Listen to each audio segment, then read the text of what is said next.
White people are socialized to feel they are inherently superior because they are white. My second week on campus, a white woman walked up to me and she looked me dead in the face without any malice and said, "You're only here because we have to have 10 of you." As a business owner, as a person who's engaged, don't lower the high jump bar for me. That's an insult to me. Hello, my name is Erin. I am a Black presenting, biracial, transracial adoptee. And I would attend school with children of the United Nations, children of diplomats. Diversity for me was a beautiful thing. I decided to accept an offer to Bryn Mawr College in 1989.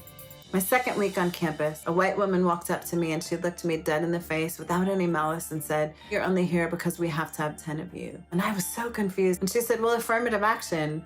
If we want to get money from the government, we have to have 10 of you." I doubted myself.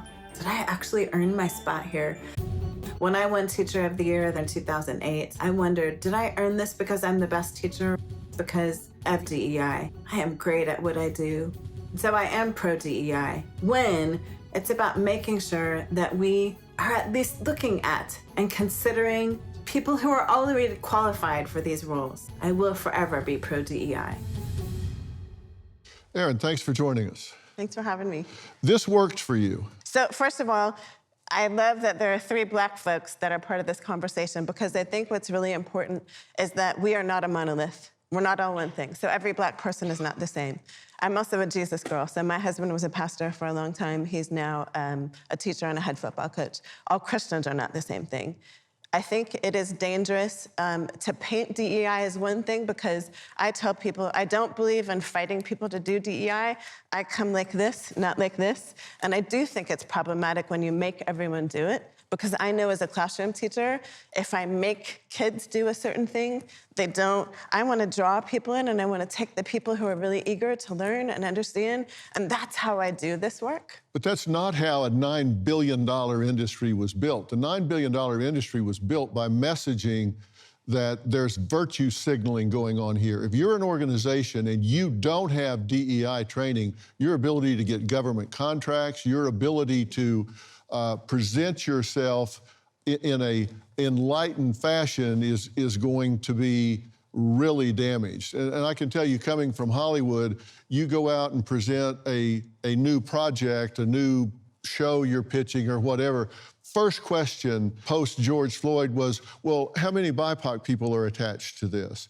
I mean, it was mandatory, and you had to go through the training. And I remember so I happen to be from St. Paul, Minnesota originally, and I remember when George Floyd was murdered, I had people reach out all the time from every government agency to say, "Erin, we got to get more Black people in our staff." I said, no. Actually, that's not how we respond to this. You, as a white community, predominantly white community in Washington State, need to learn how to think about and talk about race and talk about the distinctions. I'm not actually going to help you get more Black people. I don't think that's the answer. I think we need to learn how to talk about race. We need to learn how to talk about gender. We need to learn to talk about our difference.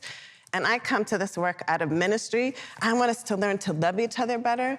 And we have to get used to talking to one another across our difference. Do you think it can create tension with an organization by bringing attention to an issue that there may not have been conflict before? I think anything brings tension. When I walk into a room as a 6-foot-tall Black woman with an afro, there's tension.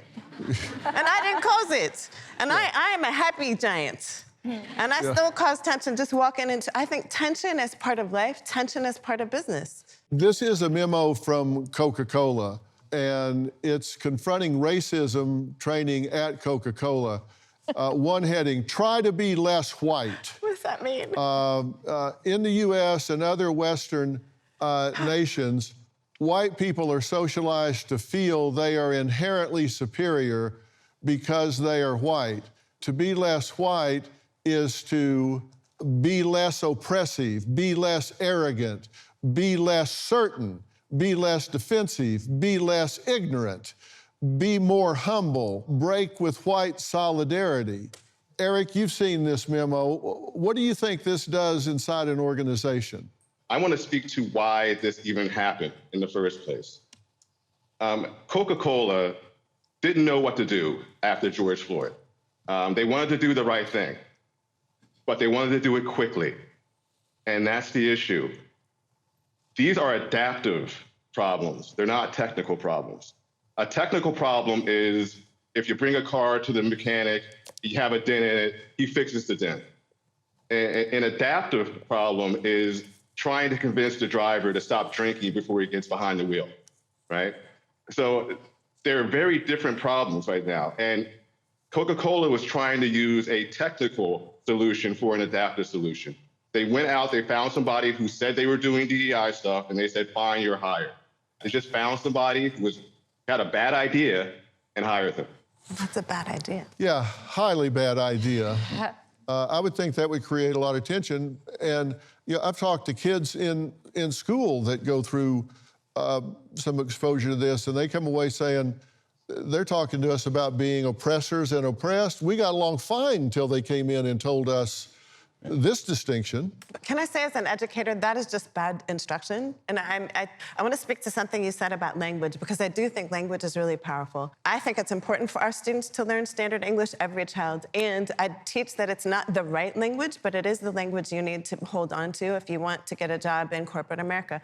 But they also have to hold on to their home language. Well, Eric, you took heat for this, and you weren't trying to oppress their language. You were trying to add to their repertoire, correct? Yeah, precisely. When students come to college, they're not coming to learn how they spoke at home. They have home for that.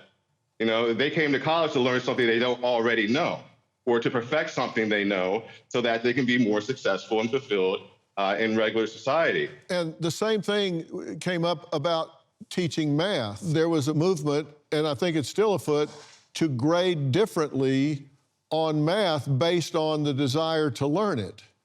When we are pressured to graduate a certain number of students, to have a certain number of employees, right, to racially balance, which is the new definition of equity, unfortunately. What we're forced to do is to change things so that they can graduate. And we don't care as much about rigor. We don't care as much about the skills they need for their future. We care about the numbers. Some campuses, like the University of Minnesota, are taking DEI to a whole nother level. The School of Medicine came under fire after a video of a white coat ceremony gained attention online. Let's take a quick look at this pledge that they have to stand up and give in the beginning. With gratitude, we, the students of the University of Minnesota Twin Cities Medical School class of 2026, stand here today among our friends, families, peers, mentors, and communities. We recognize inequities built by past and present traumas rooted in white supremacy, colonialism, the gender binary, ableism, and all forms of oppression. We commit to promoting a culture of anti-racism, listening and amplifying voices for positive change. We pledge to honor all Indigenous ways of healing that have been historically marginalized by Western medicine. What the hell's that all about? So, Did they lower the standards for you? no, they weren't, and I'm grateful that those standards weren't lowered. I don't want the bar to be lowered. As a business owner, as a person who's engaged, don't lower the high jump bar for me. That's an insult to me. That's an insult to my dignity. I think that's one of the things that is very destructive for Black Americans is we keep lowering the bar or communicating this sense of we need to lower the standard just a little bit. That's an insult to my capacity. That's an insult to the image of God that I can be great. If you have to lower the standard for me to get a seat at the table, I won't have the confidence to keep the seat at the table.